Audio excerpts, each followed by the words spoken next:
যে মুহাম্মদ, না না না, আমরা তো ধারণা করেছিলাম হয়তো তুমি আমাদের দলে চলে আসবে, এখন তো দেখছি না গো না, তুমি তোমার ধর্মের দাওয়াত দিচ্ছ। তাব্বান লাকা সাইরাল ইয়াউম আলিহাযা জামাতানা। আল্লাহর রাসূলকে আবু লাহাব তখন গালি দিয়ে বসলো আর বলল, মুহাম্মদ তুমি ধ্বংস হয়ে যাও। ওগো মুহাম্মদ, শুধু তুমি ধ্বংস নয়, তোমার 14 গোষ্ঠী ধ্বংস হয়ে যাও। মুহাম্মদ, আজকের দিনটা আমাদের নষ্ট করে দিলে। আজকের দিন আমাদের পুরোটাই নষ্ট হয়ে গেল। তোমার ধর্ম মানা যায় না। তুমি তো মুহাম্মদ কিসের দাওয়াত দিলে আমাদেরকে? তোমার ওই দাওয়াত গুলো তো আমরা মেনে নিতে পারছি না, ওই দাওয়াত আর মানা যায় না। আল্লাহর রাসূল যখন তাদেরকে ডাক দিলেন, দিনের দাওয়াত দেওয়ার পরে তারা রাসূলের কথা মানে না।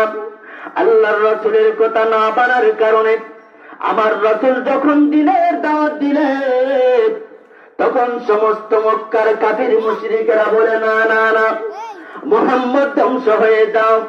সঙ্গে সঙ্গে আল্লাহ আবু লাহাবের বিরুদ্ধে কোরআনের আয়াত নাযিল করলেন, তাব্বাত ইয়াদা আবি লাহাবি ওয়া তাব মা আগনা আনহু মালুহু ওয়া মা কাসাব। আল্লাহ জিবরিলের মাধ্যমে নবীকে সান্ত্বনা দিলেন, যা রাসূলুল্লাহ, ইয়া হাবিবাল্লাহ, ওগো নবীজি, না না না, আপনি চিন্তিত হয়েন না, আপনার চিন্তার কোনো কারণ নাই।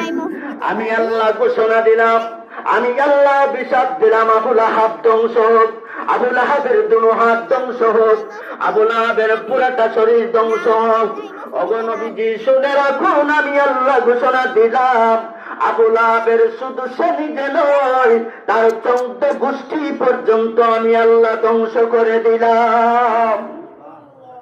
আবু লাহাবের পুরাটা গোষ্ঠী আল্লাহ ধ্বংস করে দিয়েছে। যে আবু লাহাব রাসূলকে গালি দিল, আমার রাসূল যখন দেখলেন মক্কার কেউ রাসূলের দাওয়াত মানে না, আল্লাহ এবার কোরআনের আয়াত নাযিল করে দিলেন, ওয়াসদা বিমা তু'মার ওয়া আরদ আনিল মুশরিকিন।